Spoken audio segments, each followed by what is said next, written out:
Question frame part 2. நம்ம இதுக்கு முன்னாடி என்ன வீடியோ பார்த்துருந்தோம் அப்படின்னா ப்ரெசன்ட் வேர்ப், இப்போ பாஸ்ட் வேர்ப் பார்க்க போகிறோம். நான் என்ன சொல்லியிருந்தேன் அப்படின்னா ஏற்கனவே முன்னாடி போட்ட வீடியோ தான். Present வேர்ப்னால two, past வேர்ப்னா did. வாங்க வீடியோக்குள்ள போயிடலாம். ஃபர்ஸ்ட் என்ன அப்படின்னா present வேர்ப்ல right, past வேர்ப்ல role. ரைட்டோடைய past verb role. அப்போ கொஸ்டின் பார்த்துக்கலாமா?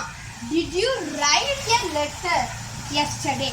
ஏன் அப்போ இது பாஸ்ட் வேர்ப் தானே, அப்போ ஏன் இதில் ரைட் எடுத்துருக்கோம் அப்படின்னா ஒரு சென்டென்ஸில் இந்த டிட் வந்து பாஸ்ட் வேர்ப். அதனால நம்ம கொஸ்டின் எடுக்கும்போது கண்டிப்பாக ப்ரெசன்ட் வேர்ப் தான் எடுக்க வேண்டும்.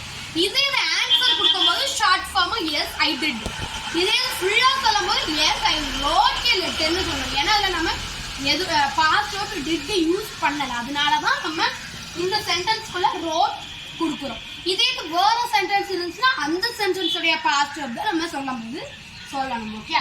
செகண்ட் என்ன அப்படின்னா திங்க். திங்கோடைய past verb thought. Did you think something yesterday? நேத்து நீ ஏதாவது திங்க் பண்ணியா? தேர்ட் ட்ரிங்கோடைய past verb drank. Did you drink water? நேத்து நீ தண்ணி, அதாவது இதுல நேத்துன்னு மென்ஷன் பண்ணல, அது மென்ஷன் பண்ணலனாலும் பிரச்சனை இல்லை. டிட் வந்துட்டாலே பாஸ்ட் தான். Did you drink water? Then அடுத்தது டிக். டிக் அப்படின்னா என்ன அப்படின்னா தோண்டுது. அதாவது for example the police dig the sand to collect some information. அதாவது போலீஸ் வந்து மண்ணை தோண்டி ஒரு அடையாளம் கண்டுபிடிக்க மண்ணை தோன்றாங்க, சம் இன்ஃபர்மேஷன். சரியா? அதுதான் டிக். அதோடைய பாஸ்ட் வேர்ப் வந்து dug. Did you dig the sand?